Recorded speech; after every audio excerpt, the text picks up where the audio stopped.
Okay, let's talk about the contents of your aftercare kit. First, you have a cleanser, conveniently labeled cleanse, and glossed aftercare, a brow razor. I'll have used one during your treatment, and then I also give you an extra. 4 of my business cards, a business card on a magnet, so you always know how to find your favorite permanent makeup artist. This is a card for Brow Immortelle Serum. It's one I use. I love it. And we'll talk about that more at your retouch appointment. That's when you use once you're all the way healed up. And then this is your aftercare card. It is front and back, and it will have lots of great tips and tricks for helping to get you the best healed results. Okay, now that we know what's in your aftercare kit, let's talk about how to use it. First, let's start with the cleanser. So starting tonight and then every morning and night for 14 days, I want you to wash your brows with this cleanser. There's more than enough product in the cleanser and the aftercare to get you through your initial appointment and your retouch.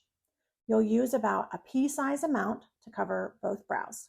Now this is a gel cleanser, so don't look for it to make a lot of lather. You'll gently massage the cleanser into both brows. Just use your finger, no washcloth, and then splash it off with water. You'll pat dry with a clean paper towel, and I suggest paper towels for this because they're clean and they're lint-free. Once the brow is all the way dry with a clean finger or a Q-tip, apply about a pea-sized amount, and that should be enough to cover both brows. It shouldn't be a heavy coat at all. We're looking for a very thin layer. And that's really it. Repeat morning and night for 14 days. Now, the most important thing about the healing process is don't pick, don't pick, don't pick. It's easy to say, I know, but just like any healing skin, they'll be itchy at times. I found that tapping just above them can help, so give that a try. Nothing else in your brows but your aftercare products. No brow exfoliation or other cleansers. It's just 2 weeks. And I still wore eye makeup. Just be careful putting it on and taking it off. We are keeping the brow area very clean as they heal. Other things to note, try sleeping on your back if possible.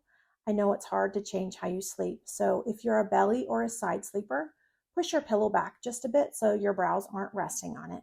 And then change your pillowcase every 1 to 2 days. Sweating. Excessive sweating is a no-no while you heal. Saline is actually one of the ways we use to remove pigment, so we certainly don't want any sweat in your brows as you heal. Avoid sun exposure, tanning, or spray tans during the healing. If you are outside living your best life, wear a hat and some sunglasses. You can dig on the incognito vibe. No Botox or fillers for 2 to 4 weeks. And just note that failure to follow aftercare instructions can result in poor color retention and also could result in infection, although that's never happened.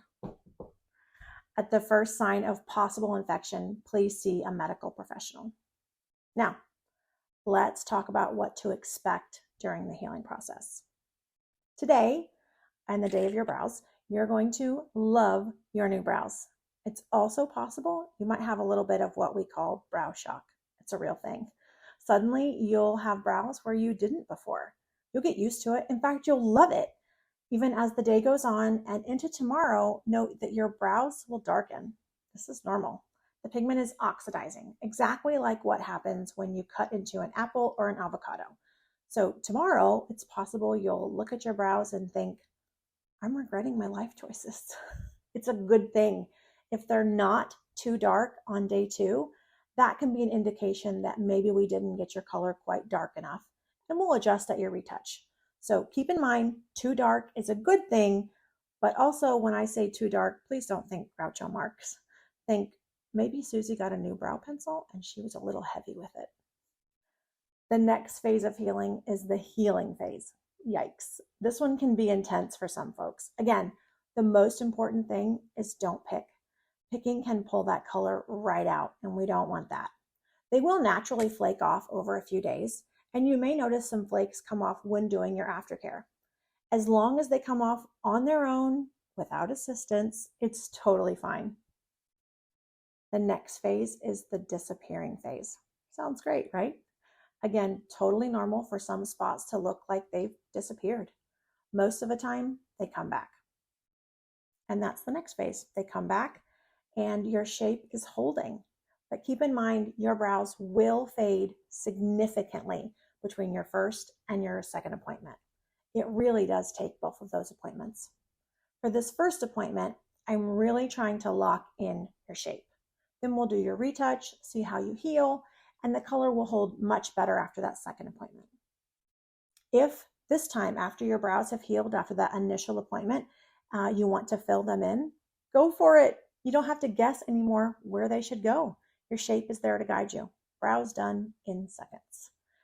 Then I'll see you 8 to 12 weeks after this initial appointment for your retouch. In the meantime, as you're healing, if you have any questions, please send me a message along with a photo.